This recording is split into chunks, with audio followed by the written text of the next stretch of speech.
Hi, everyone. I'm Natasha Mott, founder of Raising the Vibes Academy of Consciousness. I'm also an Akashic Records practitioner, and I'd like to talk to you a little bit about the Akashic Records today. It is one of the biggest questions I get asked: what are the Akashic Records? And I have various ways of explaining it, and I love using analogies to talk about this.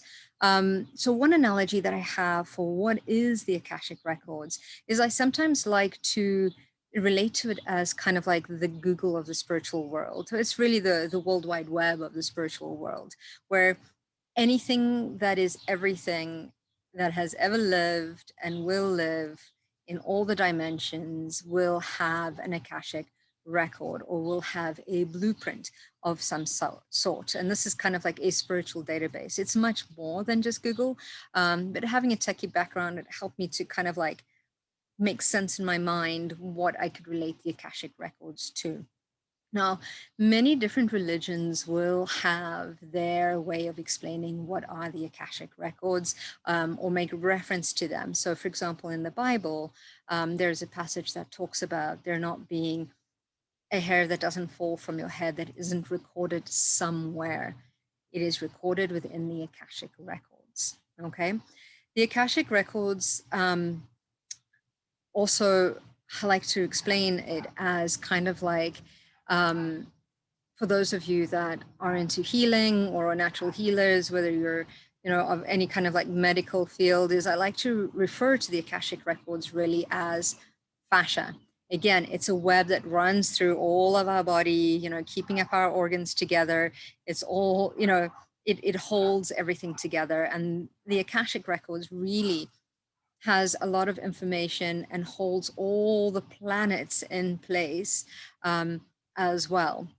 So it's part of who we are. It's thread into the matrix of who we are, absolutely, and it's thread into the matrix of everything. And we are constantly making decisions based on the information that we are receiving that from the field. So it's kind of like the invisible web that kind of like keeps all of us in place and upright and together, and it's constantly informing what is going on. The other way, which is probably the most accurate way of explaining what the records are, is I believe it to be an element within its own. Now, in one of my introductory Akashic modules, the power initiation, I talk about the different dimensions that are available to us, not available to us, that they are. So the first dimension is really the dimension that holds everything and nothing. And everything, I mean thought. And this dimension, even though, I mean, you'll have people say the Akashic Records is part of the eighth dimension, it's the matrix. Yes, it is. But in the first dimension, it's like all the books that have ever been written and ever will be written are hosted in the first dimension. So there's this intelligence, there's this knowing of everything, but there isn't this experiencing of anything, right? And that's one of the reasons why we incarnate, is to experience all of these, different scenarios in the books that we have privy to, right? So the Akashic Records really hosts that information, okay?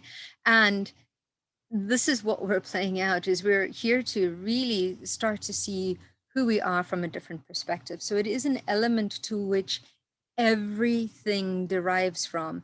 So the four elements were actually really based on the first element, which is the Akashic Records. Everything stems from the Akashic Records, and it always will do. And we are a walking, breathing aspect of the Akashic Records. So I hope this made sense to you. I hope you enjoy it. I do have a Facebook group dedicated to just the Akashic Records, called the Akashic Activation Hub. So join us there. And that's a great place to ask questions, and I can support you with any further information on the Akashic Records. Hope this was helpful, and I will see you soon.